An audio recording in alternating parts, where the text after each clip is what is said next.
What's going on, everybody? It's your boy JP back with another video. Today I have the regular blue Vivo 11. Now y'all remember back about a month and a half ago I was one of the first, if not the first, to review the blue Vivo 11 Plus. And that was the 6 gig variant with 128 gigs of internal storage. Now, about 2 or 3 weeks after that, Blue announced a couple of Best Buy exclusives. One of them was the Vivo 11 Plus with 4 gigs of RAM and 64 gigs of internal storage. That was available within a couple of days from that announcement. They had also announced just the blue Vivo 11 without the Plus, obviously, due out in a month. And that month was up yesterday, Sunday, October 7th.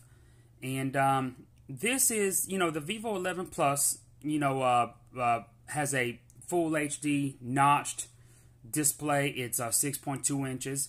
The Vivo 11 has a well, I can't say 720 because with the 19:9 aspect ratio, it's actually, the resolution is actually a little bit higher than 720, but just like it's actually higher than 1080 on your Vivo 11 Plus.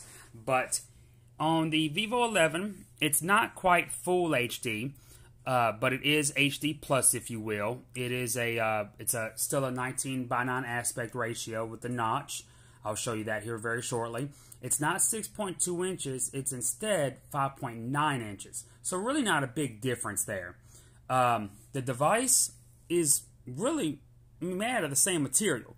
For those of y'all that were looking for a silver version, when the 6 gig Vivo 11 Plus was first available on Amazon, it was only available in the black one. The 4 gig variant that went to Best Buy exclusively was available in silver. Now that silver is now available on Amazon with 6 gigs of RAM if that was the original one that you wanted. Now this is the slightly smaller Vivo 11, which is also exclusive to Best Buy, and this has a silver color like the Vivo 11 Plus does at Best Buy. This is also supposed to be available in that black color that the 11 Plus originally came in on Amazon. I'm not sure if it's going to stay a Best Buy exclusive or maybe it'll go to Amazon in that black color. I can't answer that right now at this moment. So as far as I know, the Vivo 11 is only in the silver color right now. But honestly, I had the black 6 gig 11 Plus, and then I got hands-on with the silver 4 gig 11 Plus from Best Buy, and I really dug that silver color more than the black.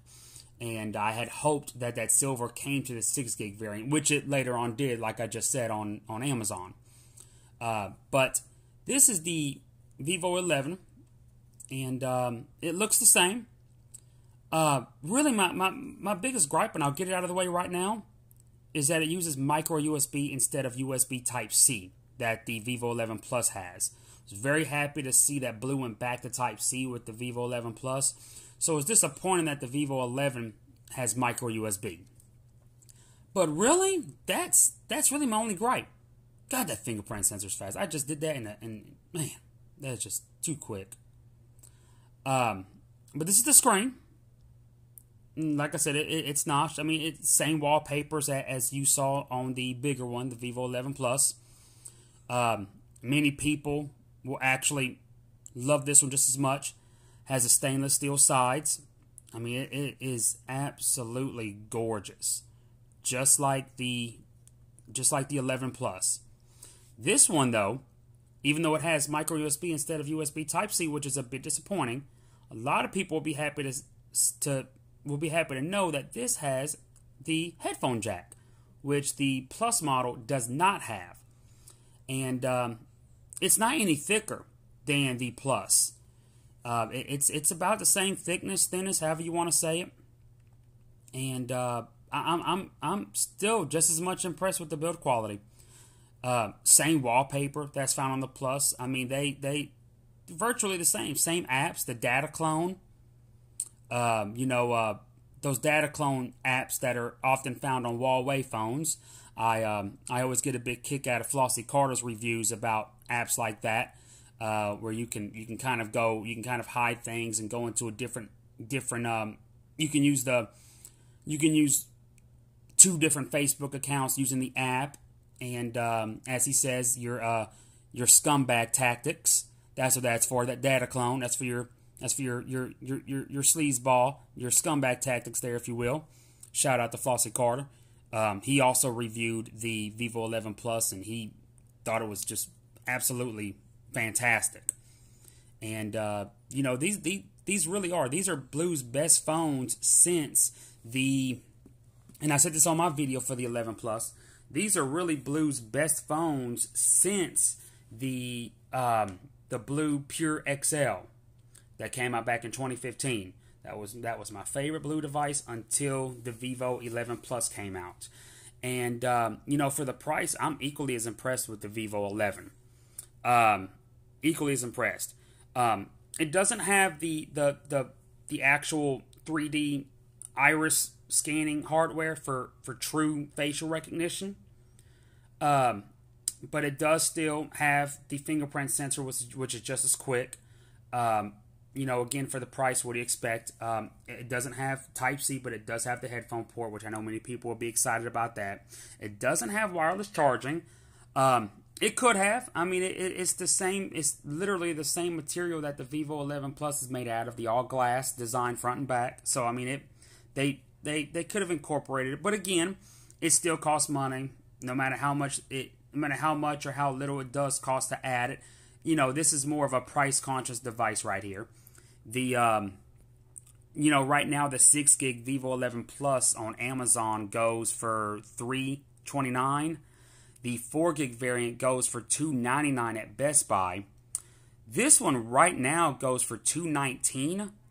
But you will be able to get it next weekend, only next Saturday and next Sunday, for $169. And honestly, at $169, this is the best budget phone money can buy. Really, at $219, I think it's the best budget phone money can buy.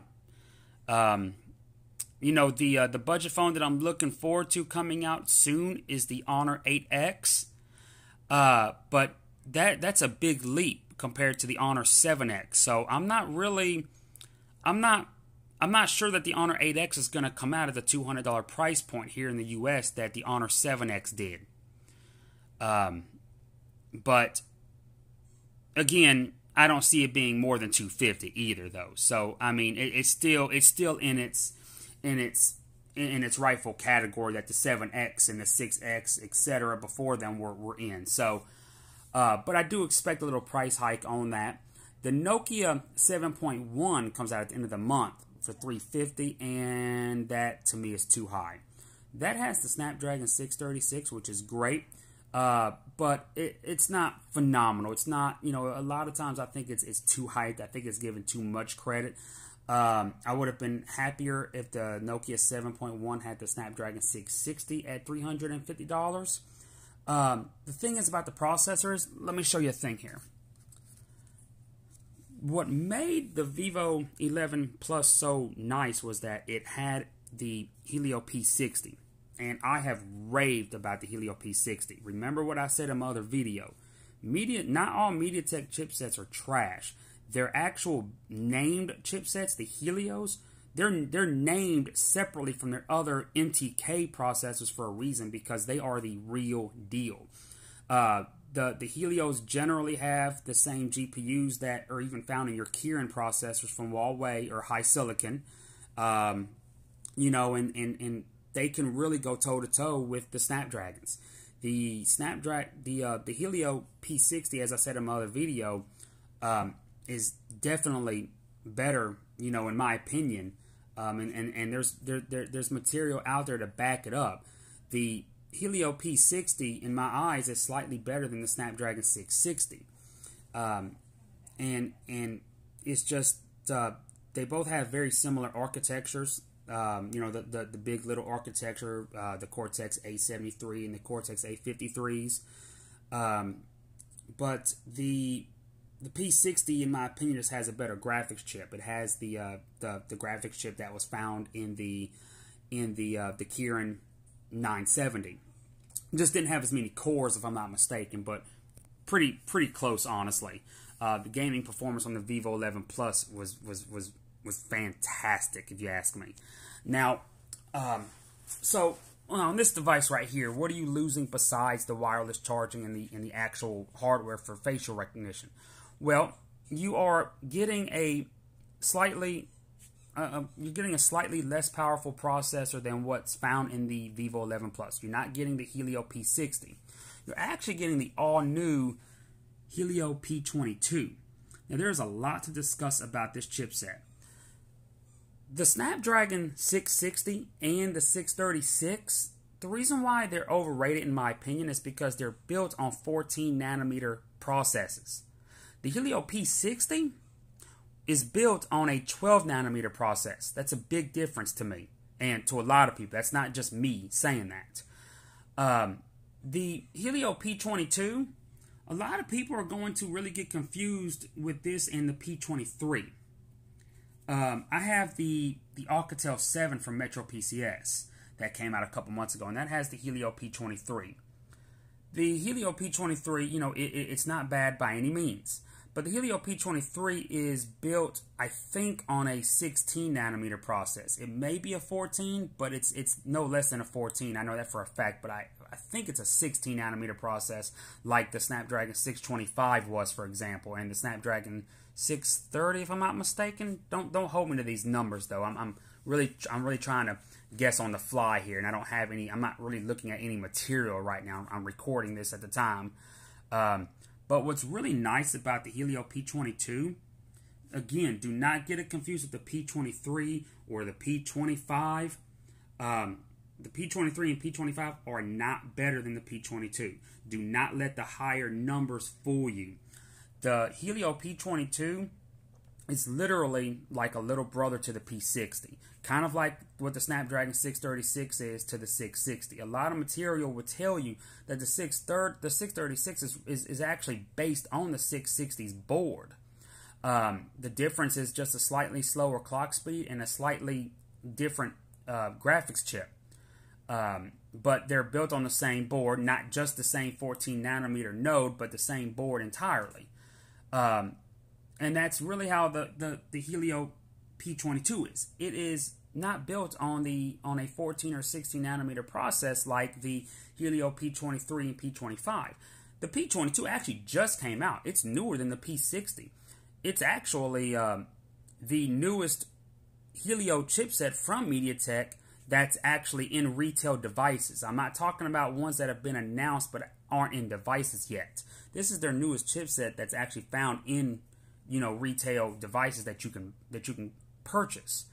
Of course, to my knowledge, this is the Vivo 11 is the only one here in the U.S. with that chipset. The Alcatel 5V is supposed to have that chipset too, but I haven't seen it released in the U.S. yet. Actually, has a very similar design to the Vivo 11, as it also has a HD Plus 19:9 notched display. It's an LCD, but yeah, these are you know, the majority of your specs right here. It kind of tells you your camera: 16 megapixel, 5 megapixel, 16 selfie, 3000 milliamp battery. This model has 3 gigs of RAM and 32 gigs of internal storage. The storage is expandable. It does have Android 8.1 Oreo. BLU actually made the same promise for this device as they did the bigger ones, the 11 Plus. This is supposed to get Android 9 Pie at the same time the 11 Plus does.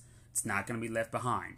This is everything that's in the box: your sticker, book, your cases, your micro USB cord, your charging brick. It is a fast charging brick too. You got your SIM ejector tool, your headphones, tempered glass screen protector.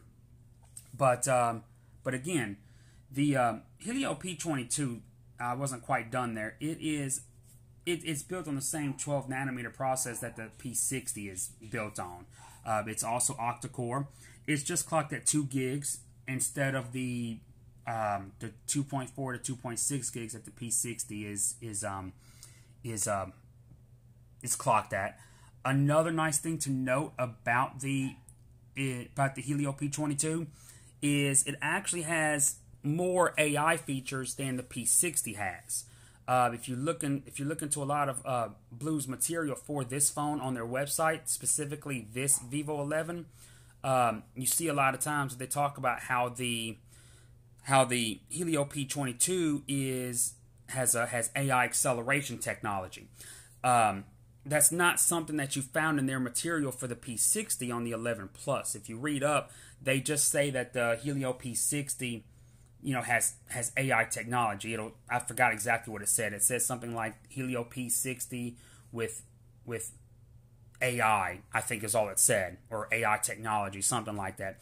But this actually, the P22 actually has AI accelerated technology. For a lot of people that aren't familiar with that, the Asus Zenfone 5 and Zenfone 5Z have accelerated AI technology, which is why I really liked those phones so much, because you could really tell. You could really tell. And so I was that, the Zenfone 5 and 5Z are two of the only phones that actually take advantage of AI, not just in the camera, but in everything about the phone. Gaming, just everything. So this phone is kind of doing the same thing. But again, it's just like the Vivo 11 Plus. It's just slightly smaller. Same menus. I don't know. A lot of people have their different idea of stockish. I don't think it's really that stock, but some people do. But it's just it's very snappy. I mean, I have put it through its paces, and it is just as fast as the Vivo 11 Plus. Now, I'm sure if you benchmark the two, the Vivo 11 Plus is going to get much higher scores. But day-to-day use, I mean, I got this thing yesterday, and it is just extremely snappy. This thing hasn't lagged whatsoever. I mean, this weekend, if you can get it for $169, I would highly recommend it. But even at $219, it's worth it. I mean, this is, to me, the budget phone of the year. I mean, the Vivo 11 Plus isn't a budget phone. The Vivo 11 Plus is a higher-end phone that is still sold at a great price. It's weird because the Nokia 7.1 is really more comparable to this phone, but it has the price of the Vivo 11 Plus. But honestly, it's more comparable to this Vivo 11 right here. And Nokia, HMD, whatever you want to call them, they're known for pricing their devices very competitively. They're not normally expensive, but $350, I don't know. I'd have to really play with the device. At the $350 mark, I recommend the Vivo 11 Plus. But if you're just looking at pure hardware, the Nokia 7.1, not considering the price tag, the Vivo 11 to me is just as good. So anyway, I hope I answered a few people's questions, and I hope y'all enjoyed this video.